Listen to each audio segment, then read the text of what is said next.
La monnaie Bitcoin, l'histoire de BitCity découvrant la bonne monnaie. Écrit par Michael Karras, illustré par Marina Jakubowska. Chapitre 1. Le troc. La ville de BitCity était remplie d'enfants qui avaient chacun une compétence unique. Chaque enfant savait qu'il pouvait offrir quelque chose de spécial que d'autres enfants voudraient. « Ma limonade est la boisson préférée de tout le monde, » dit Alice. « Peut-être que je devrais ouvrir un stand de limonade. » « Mon père me demande toujours de tondre la pelouse, car il dit que je fais des lignes droites, » ajoute Bobby. « Je parie que d'autres personnes aimeraient aussi avoir leur pelouse tondue. » Charlie leva les yeux de son carnet de croquis. « Mes amis m'ont demandé de faire des dessins pour eux parce que je dessine bien. » Au départ, chacun était content d'échanger son bien ou son service directement pour ce que d'autres personnes avaient à offrir. Bobby tondrait la pelouse d'Alice en échange de limonade. Quand Alice voudrait un nouveau dessin, elle échangerait une limonade contre le dessin de Charlie. Mais un jour, les choses ne se sont pas bien passées. « Bobby, est-ce que tu vas tondre ma pelouse pour un dessin aujourd'hui? » demanda Charlie. « Je n'ai pas besoin de dessin aujourd'hui. Je préférais avoir une limonade, » dit Bobby. Mais le stand de limonade d'Alice était fermé parce qu'elle était à la plage. Des problèmes comme celui-ci continuaient à se produire. Parfois, Alice voulait que sa pelouse soit tondue, ce qui coûtait 5 tasses de limonade, mais il ne lui en restait que 3 tasses. Parfois, Bobby voulait un dessin de Charlie, mais la pelouse de Charlie n'avait pas encore besoin d'être tondue. Pour que le commerce fonctionne, tout doit être parfaitement aligné. L'heure, l'endroit, les quantités, et les deux personnes doivent désirer ce que propose l'autre. Alice, Bobby et Charlie réalisèrent qu'ils avaient besoin d'un meilleur moyen pour faire des échanges entre eux. Chapitre 2. La monnaie. Un autre garçon nommé Nicky remarqua les problèmes d'échange d'Alice, Bobby et Charlie. « Nous devons utiliser de la monnaie, » s'écria-t-il. « J'ai entendu parler de la monnaie, mais comment est-ce que cela fonctionne? » se demanda Alice. « Disons que tu voudrais que ta pelouse soit tondue, » commença Nicky. « Tu pourrais payer Bobby avec de la monnaie s'il ne veut pas de limonade ce jour-là. Ensuite, il pourrait économiser cet argent pour le dépenser un autre jour ou l'utiliser pour acheter autre chose. Si nous utilisons de la monnaie, je pourrais vendre des dessins tous les jours et économiser assez pour m'acheter un nouveau coffret de crayons, » dit Charlie avec joie. « Mais que devrions-nous utiliser comme monnaie? » Bobby ramasse un sac d'herbe coupée. « Est-ce que l'herbe coupée peut être de la monnaie? »« Cela ne marchera pas, » dit Nicky. « Il y a trop d'herbe coupée. L'herbe pousse partout. Nous avons besoin de quelque chose qui a une offre limitée. La monnaie de l'herbe n'existera pas. »« Et les tasses de limonade, ça pourrait être de la monnaie? » demande Alice. « La limonade n'a pas très bon goût après quelques jours dehors. De plus, c'est difficile à transporter sans renverser. Nous avons besoin de quelque chose qui se transporte dans notre poche. La monnaie limonade n'est pas une bonne idée. » Les enfants pensaient à autre chose qui pourrait être utilisée comme monnaie. Les pierres brillantes sont en nombre limité car elles sont difficiles à trouver dans le sol, mais elles ne sont pas identiques. Certaines sont plus belles et plus précieuses que d'autres. Il est donc compliqué de savoir combien chacune d'elles vaut. Les vélos sont quelque chose que les gens veulent, mais ils sont chers et vous ne pouvez pas commencer à diviser un vélo en petits morceaux pour faire du troc. Les arbres font de l'ombre et sont géniaux pour grimper et se balancer dessus. Mais vous ne pouvez pas les transporter avec vous pour les donner à quelqu'un d'autre lorsque vous achetez quelque chose. Bam! Une idée surgit de la tête de Nicky, demandant à Goldie d'utiliser la connexion de pièces de métal comme monnaie. Le père de Goldie collectionnait des pièces de métal. Chaque semaine, il lui donnait quelques pièces à rajouter à sa propre collection. Chaque pièce faisait le même poids. Si nous utilisons des pièces de monnaie en métal, nous saurons combien de pièces il y a pour commencer. Et comme Goldie ne reçoit que quelques pièces supplémentaires par semaine, l'offre est encore assez limitée, a déclaré Nicky. Charlie commençait à aimer cette idée. Les pièces en métal se glissaient bien dans votre poche ou dans votre porte-monnaie et ne périmaient pas. Je pourrais utiliser une pièce pour acheter une tasse de limonade et 5 pièces pour une tonte de pelouse. Goldie était contente que tout le monde veuille utiliser ses pièces en métal comme monnaie. Elle a échangé certaines de ses pièces contre de la limonade, des dessins et la tonte de sa pelouse jusqu'à ce que tout le monde ait finalement quelques pièces. Les choses se passaient pour le mieux à BitCity. Chapitre 3. Le papier. Certains enfants de BitCity ont vu combien de monnaies métalliques qu'Alice, Bobby et Charlie collectaient avec leurs petites entreprises et ils pensaient que c'était génial. Ils ont été incités à utiliser leurs propres compétences pour créer une entreprise et gagner leur propre monnaie métallique. Peu de temps après, il y a eu encore plus d'entreprises à BitCity. Tony enseignait, Jim réparait des ordinateurs, Lena construisait des jouets géniaux, Sam vendait des chapeaux et Dean ouvrait son propre stand de barbecue. Finalement, tout le monde en ville avait sa propre collection de monnaie métallique. Certains enfants avaient plus de monnaie que d'autres, mais c'était bien parce que tout le monde s'entraidait en cas de besoin. Utiliser une bonne monnaie a rendu la vie meilleure pour tous. Il y avait un gros problème avec toute cette monnaie métallique. C'était lourd. Les poches de certains enfants étaient devenues si lourdes qu'elles traînaient par terre. Avec un trou dans votre poche, eh bien, cela pouvait causer des problèmes. Benny, l'un des enfants les plus dignes de confiance de la ville, proposa une solution. J'ai un coffre-fort dans ma maison où nous gardons les choses vraiment importantes. Je pourrais garder votre argent de métal dans mon coffre-fort, puis j'imprimerai des certificats pour que tout le monde puisse montrer combien d'argent il possède dans mon coffre. Vous pouvez transporter la monnaie en papier et elle ne sera pas si lourde. La monnaie papier semblait curieuse pour certains enfants, mais comme Benny était vraiment digne de confiance, tout le monde accepta de commencer à l'utiliser. En fait, une fois que cela fut un succès, tous les enfants adoraient utiliser la monnaie papier. C'était vraiment plus facile à transporter et tout le monde savait que les pièces en métal, la vraie monnaie, étaient en sécurité dans le coffre-fort de Benny. Il savait également qu'un certificat en papier valait toujours une pièce de métal. Une fois de plus, la vie à Bit City s'améliorait. Chapitre 4. L'impression. Alors que le temps passait et que tout le monde à Bit City continuait d'utiliser le papier-monnaie, ils oublièrent presque qu'il y avait des pièces de métal dans un coffre chez Benny. Ces pièces étaient la monnaie qu'il avait choisie au départ pour sa bonne qualité. Le papier-monnaie était juste un remplacement. Quand l'été arriva, Benny annonça qu'il allait partir en colonie de vacances, mais qu'il ne fallait pas s'inquiéter parce que son frère Freddy allait s'occuper du coffre en son absence. La plupart des enfants ne firent même pas attention au changement. Au départ, Freddy s'occupa des pièces de métal de la même façon que son frère Benny. Il donnait autant de papier-monnaie qu'il y avait de pièces de métal dans le coffre. Mais Kenny, un copain de Freddy, avait d'autres idées en tête. Kenny se rendait compte à quel point tout le monde aimait le papier-monnaie. Il se dit, si les gens aiment le papier-monnaie et qu'ils l'utilisent pour acheter des choses et démarrer des entreprises, ne serait-il pas mieux s'il y avait encore plus de papier-monnaie? Kenny n'avait pas compris que le papier-monnaie n'était pas un équivalent pour l'argent en métal, mais qu'il était en lui-même un équivalent pour le travail que les gens pouvaient fournir. On peut imprimer plus de papier-monnaie, mais on ne peut pas imprimer plus de travail fatigant. Cela demande du temps, des efforts et de l'énergie. Freddy et Kenny pensaient rendre service à tout le monde, et tant mieux s'ils pouvaient garder le premier lot de papier-monnaie imprimé pour eux-mêmes.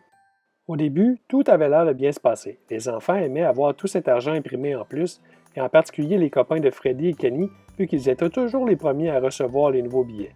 Alice pensait que son entreprise marchait du tonnerre. Elle finissait chaque jour avec plus aucune limonade à vendre, bien que grâce à tout ce nouvel argent, il y avait encore des clients à servir. Étant une femme d'affaires avisée, elle décida d'augmenter le prix du verre de limonade d'un billet à 2 billets. Elle gagnait maintenant 2 fois plus de papier-monnaie. Alice était excitée en pensant à toutes les choses qu'elle allait pouvoir s'acheter avec tout cet argent. Mais quand elle essaya d'acheter un dessin à Charlie, elle réalisa que le prix avait doublé eux aussi. Alice avait plus de papier-monnaie, mais elle ne pouvait cependant pas acheter plus de choses qu'avant. À la fin de l'été, quand Benny rentra de vacances, il fut facilement persuadé par l'idée d'imprimer plus d'argent. Quand les autres enfants rentrèrent de colonie, ils remarquèrent que leur papier-monnaie valait beaucoup moins qu'avant. On devrait peut-être tout simplement recommencer à utiliser l'argent en métal, dit Charlie à Benny. Benny, Freddy et Kenny aimaient avoir du papier-monnaie de manière illimitée. « Je n'ai même plus les clés du coffre, dit Benny. Fais-nous confiance, c'est la meilleure idée du monde. » Ce nouveau papier-monnaie imprimé changea aussi la façon dont les enfants économisaient et dépensaient leur argent. Au lieu d'économiser un peu pour pouvoir acheter quelque chose de sympa, chaque enfant savait qu'il valait mieux dépenser son argent tout de suite au risque qu'il vaille encore moins le lendemain.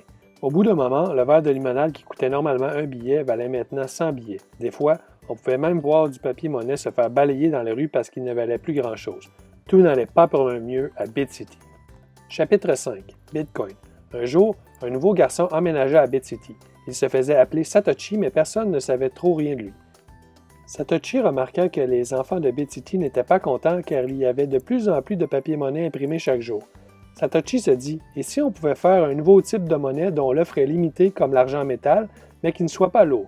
Alors tout le monde pourrait le transporter sur soi sans avoir à faire confiance à une personne qui le garderait dans un coffre-fort. » Il s'assit et commença à réfléchir.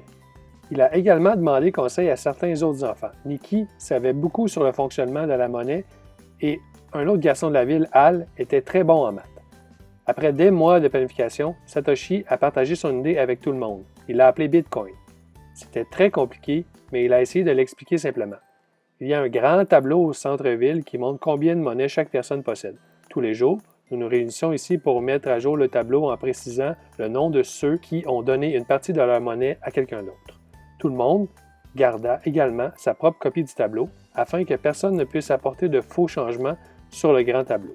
De cette manière, nous pouvons tous avoir notre propre argent et en ayant une trace de ce tableau, nous pouvons tous nous assurer que personne n'ajoute de nouvelles monnaies. Au début, la plupart des enfants n'étaient pas intéressés par cette nouvelle monnaie Bitcoin. « Cela ne marchera jamais », déclare une fille. « Si cela ne vient pas de Freddy et Kenny, ce n'est pas de la monnaie réelle », déclare un des amis de Freddy et Kenny.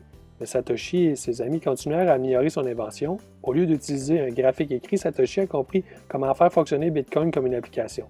Certains enfants se demandèrent pourquoi ils devraient faire confiance à Satoshi pour gérer la monnaie. Ils ne le connaissent à peine. Satoshi expliqua que personne n'avait besoin de lui faire confiance puisque chacun avait sa propre application et pouvait vérifier eux-mêmes le code sans avoir besoin de lui faire confiance, ni à quiconque. Chaque personne peut lancer sa propre application pour suivre elle-même les bitcoins et s'assurer que personne ne triche. Quand il comprit que personne ne contrôlait cette nouvelle technologie, même pas Satoshi, certains enfants de BitCity devinrent très excités et commencèrent à utiliser Bitcoin. Bitcoin commençait à faire son chemin. Certains enfants voulaient le dépenser, certains voulaient le conserver et d'autres voulaient l'utiliser pour envoyer de l'argent à des amis très éloignés. Les enfants qui n'utilisaient pas Bitcoin commencèrent à se rendre compte que le papier-monnaie continuait de perdre de la valeur parce qu'il y en avait de plus en plus d'imprimés. Mais la monnaie Bitcoin continuait de prendre de la valeur car l'application était conçue pour que tout le monde puisse vérifier qu'il y avait une quantité limitée. C'était encore plus limité que les pièces en métal de Goldie, car elle recevait quelques nouvelles pièces par semaine. Les enfants aimaient Bitcoin parce que c'était une application facile à transporter partout. Les Bitcoins étaient aussi résistants. Vous pouvez en faire une sauvegarde pour les garder en sécurité. Ils peuvent dépenser différents montants, 3 Bitcoins pour un steak, 6 pour un chapeau ou un demi-Bitcoin pour un verre de limonade et chaque Bitcoin a la même valeur qu'un autre Bitcoin. Bitcoin fonctionnait plutôt bien lorsque, à la surprise générale, Satoshi annonça soudainement qu'il quittait BitCity. « Ma famille passe à autre chose dans une ville différente », déclara-t-il, avant de disparaître mystérieusement. Personne ne l'a vu ou n'a entendu parler depuis de cette disparition. Certains enfants se demandent même si Satoshi était son vrai nom. La bonne chose était que Bitcoin allait bien avec Satoshi parti, comme chacun utilisait sa propre application et n'avait plus besoin de lui pour faire fonctionner Bitcoin. Il semblait que BitCity avait enfin trouvé une bonne monnaie, la monnaie Bitcoin. Chapitre 6. Les copies. Pour tous ceux qui utilisaient la monnaie Bitcoin, les choses allaient pour le mieux. Mais tout le monde n'était pas content. Freddy et Kenny n'aimaient pas que les autres enfants commencèrent à utiliser le nouveau type de monnaie. Leur papier-monnaie fraîchement imprimé perdait vite de la valeur. Freddy et Kenny commencèrent à essayer de nier que Bitcoin pouvait marcher, mais ce n'était clairement pas le cas. Ils eurent donc une autre idée. Et s'ils faisaient leur propre copie de Bitcoin, ils seraient eux-mêmes responsables. Bitcoin n'est pas vraiment de la monnaie. Nous seuls pouvons en créer. La technologie est quand même intéressante, donc nous avons créé une monnaie qui s'appelle Fredcoin, dit Freddy avec beaucoup d'enthousiasme. Mais les enfants de BitCity n'y croyaient pas. Ils se souvenaient de la dernière fois qu'ils laissèrent Freddy et Kenny s'occuper de leur monnaie. Tout l'avantage de Bitcoin était qu'on n'était pas obligé de faire confiance à qui que ce soit. D'autres enfants essayèrent aussi de créer leur propre copie de Bitcoin. Il y avait ABC Coin et XYZ Coin et aussi Bitcoin gros et Bitcoin petit. Plusieurs de ces monnaies avaient le même problème que le papier-monnaie. Pour les utiliser, il fallait faire confiance à la personne qui les avait créées. Tu n'as pas besoin de lancer ta propre application, tu peux me faire confiance. Je ne ferai pas les mêmes erreurs que Freddy et Kenny, était quelque chose qu'on entendait souvent. Mais les enfants préféraient déjà utiliser leur propre application pour valider leur propre argent. Ils aimaient le vrai Bitcoin. Et à part ça, si tout le monde créait sa propre monnaie, ce ne serait pas aussi mauvais que quand trop de papier-monnaie est imprimé, ce serait même encore pire. Les copies de Bitcoin n'étaient pas de la bonne monnaie. Certains enfants se plaignaient que Bitcoin était lent, mais Lizzie et Lolly, deux enfants très intelligents, essayaient d'inventer un moyen de rendre Bitcoin rapide comme l'éclair.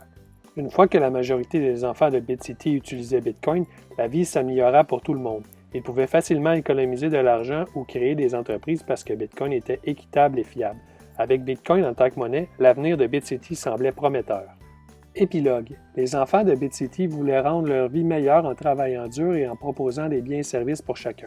Bobby savait qu'en tondant des pelouses, il pouvait améliorer la vie des enfants qui avaient besoin de leur pelouse tondue. En échange, il rendait sa vie meilleure en lui donnant quelque chose dont il avait besoin. Alice pouvait avoir des biens et services dont elle avait besoin en fournissant de la limonade aux autres enfants.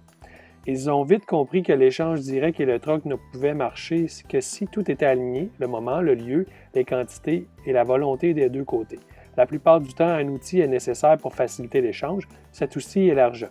Avec l'argent, on peut économiser, échanger et suivre facilement la valeur. Mais tout ne peut être utilisé en tant que monnaie. Ton temps et ton énergie sont très importants car ils sont limités. Donc, quand tu échanges ton temps et ton énergie pour de l'argent, tu dois être sûr que la monnaie que tu reçois est limitée et a aussi de la valeur. Les enfants de Betsy ont cherché quel était le meilleur type de monnaie. Elle devait être durable, portable, uniforme, divisible et limitée dans sa quantité.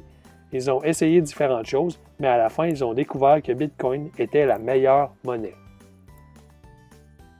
La monnaie Bitcoin, l'histoire de BitCity découvrant la bonne monnaie, est un livre pour tous les âges expliquant Bitcoin, disponible sur bitcoinmoneybook.com et sur Amazon.